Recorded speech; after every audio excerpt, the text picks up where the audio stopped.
It's a good point because I believe we're privileged. I believe we are lazy. I believe in a strange way we're spoiled because we think that somehow the institutions will hold.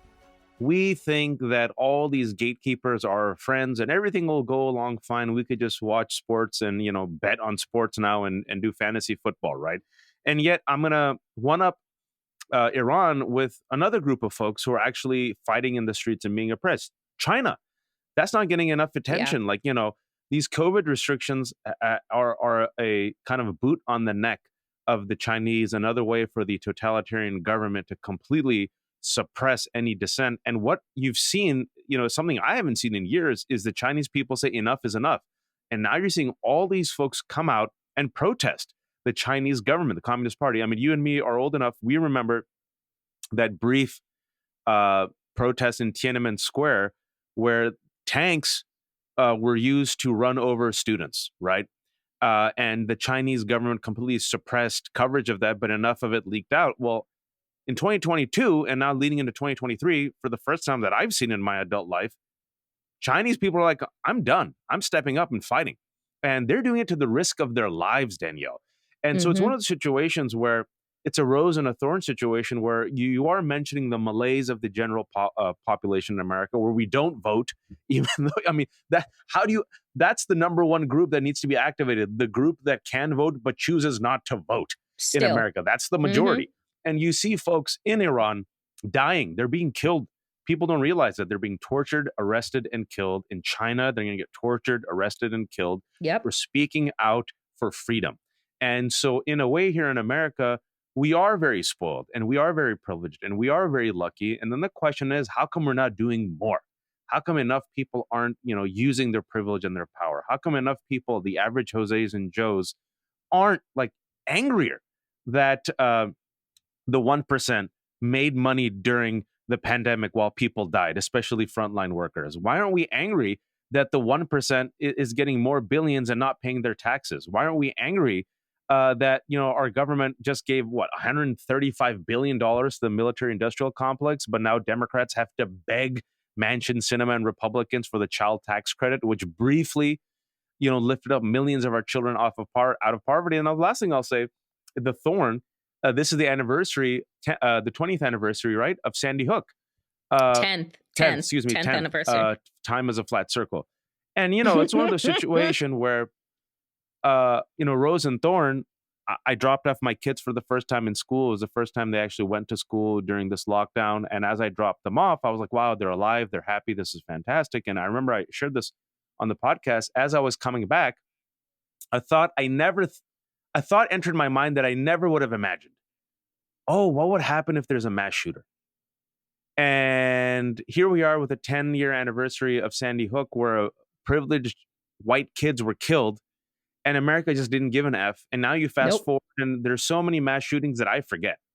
And so it's one of those situations that makes you wonder, what will it take for the majority to finally say enough is enough? And I don't know. I don't have the answer. Yeah, it's hard because America is pretty much like going through an extraordinarily thorny rose bush on a day-to-day basis, right? Like, I don't want to be so bleak as to say we don't make progress, because obviously you and I have a show, right? In the countries that we mentioned before, we would never have shows that are allowed to criticize the government and do so on a weekly basis in the way that we do. We'd be dead. We would be dead, or we would be in jail, right? And I think that, oftentimes, to your point about the malaise, I think that we lose sight that freedom is not something that is just given. It's something that is fought for. And I do believe that Americans think, right? Or maybe, it's just too scary to think about the reality of what we look like on the other side of democracy. Right. And so they tell themselves, which is why Merriam-Webster named the word of the year as gaslighting, that all will be okay. Yeah. Right. That everything is fine, because they've been told for so long that with every election, democracy is on the brink. And it's it's the most important election of our time. And so they're like, it's just another election. And I think that what we are seeing, and this is, I'll go with my thorns first, is the rise of political violence. Yeah. Right? Never, we can think back again to the Oklahoma City bombing, which at the time when it happened, so young, did not realize that it was like an act of political violence, right? Like, I just thought it was what the media told us. And we're super young when this happened. It was just, some madman, that was maybe a disgruntled worker. And so he blows up the building, right? It wouldn't be until many, many, many, many years later that we would understand exactly what was happening there, right? So, for me, well, he was, and I have to remind people that he please. was a white supremacist, and this is the part that they never mention, a Christian nationalist, Danielle. Right. Timothy McVeigh was a white nationalist and white nationalist and a Christian nationalist who was radicalized by the literature and the talking points that are now mainstream in the modern GOP. Sorry, continue. So I think that, the rise in political violence, what did we see this year, right? We've seen attacks on LGBTQ communities, right, through mass shootings. We saw the horrific mass shooting by a white supremacist, white nationalist in the Buffalo shooting. We've seen other acts of violence. We've seen, I've had friends that live in, Jewish friends that live in New Jersey, where they had to pull their children out of the Jewish day schools because of bomb threats to all Jewish institutions in the state of New Jersey. We have listened to, entertainers use anti-Semitic tropes. We've listened to politicians like Marjorie Taylor Greene use anti-Semitic and, anti-gay and anti-trans rhetoric, right, to hype up their bases into violence. And then we've seen, Paul Pelosi be nearly bludgeoned to death because he happened to be in his home, the right place at the wrong time, with a person that was hyped up on Fox News and QAnon bullshit and went into his home looking for Nancy Pelosi, using the same chant that was used the day of the insurrection on January 6th. So, then what happened was the GOP, instead of lowering the temperature, they responded with another homophobic conspiracy. Yeah. And then, you see people like a woman named Jennifer Jenkins, who had the audacity to run for the school board in Brevard County in Florida, who ends up facing a slew of domestic terrorism, right? Because guess what she believes in? Oh, I don't know, that queer kids in Florida should have the same dignity and protections and respect as everyone else, that masks actually do work in protecting kids from COVID when they were first going back into schools from remote learning.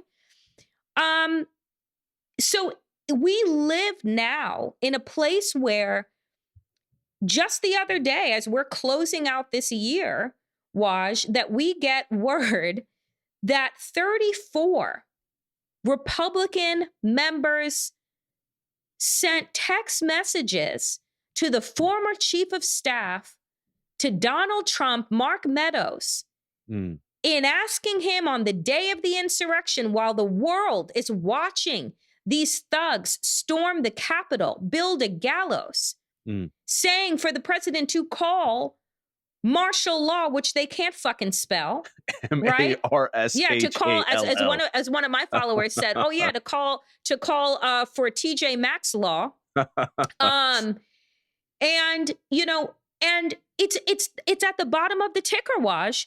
Mainstream media isn't even covering this wall-to-wall story. I tried to write an article about it, and it's gone already. It's gone within a day.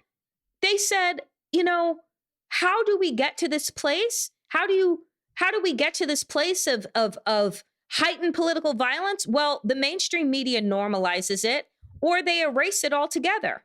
And so we're like, oh, I guess it's not that big of a deal that 34 members of Congress who swore to protect and uphold the oath of the Constitution decided that they were going to throw it out that day. And even though themselves, as well as their colleagues, were in a life-threatening situation, that they didn't really give a fuck.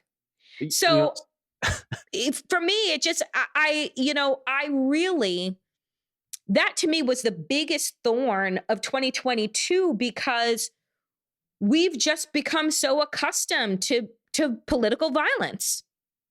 It's since you've given me a bouquet of thorns, I have to take your baton of thorns and respond with thorns, but then I'm going to hit you back with a flower. Okay. What you're talking about, and something that we have to talk about more, and we've addressed, and I've written articles about this on this show, which I think is going to be an unfortunate reality in 2023, is the rise of stochastic terrorism. And again, I'll define stochastic terrorism. It's the use of mass media to target certain individuals and communities that results in random acts of violence that are statistically probable. And stochastic terrorism defines exactly what Fox News and Tucker Carlson and the right wing are doing. As Danielle has mentioned, there is a rise in threats against poll workers, elected officials, educators, and now doctors and hospitals. And one of the major thorns is that we're not calling it out. And as we're recording this right now, a study came out from Yale, which, no shit, Sherlock, revealed that COVID vaccines save lives. In fact, shut up. I swear to God. Are you sure? They saved millions of lives, saved people from getting hospitalized, and because we only measure the worth of human life through money, saved the American economy more than $1 trillion pinky in the mouth dollars. The same day that study came out, Ron DeSantis, who is trying to shiv Donald Trump and become the leader of MAGA, decides to go all in, Danielle, on vaccine hesitancy, and now wants to investigate doctors and pharmaceutical manufacturing companies, and wants to basically cast doubt on vaccines. And he leads a state in which 80,000 people have died.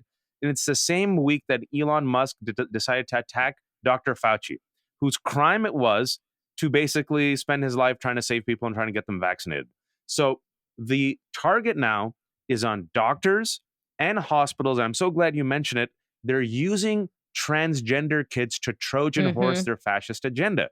And I fear, and we've talked about it on our show, that in our communities, there'll be a divide and conquer where the fear of transgender kids and this manufactured fear that doctors and hospitalers are like, making your son into a woman, and teachers are going to do that, is going to increase violence against doctors, medicines, the truth, and also kids.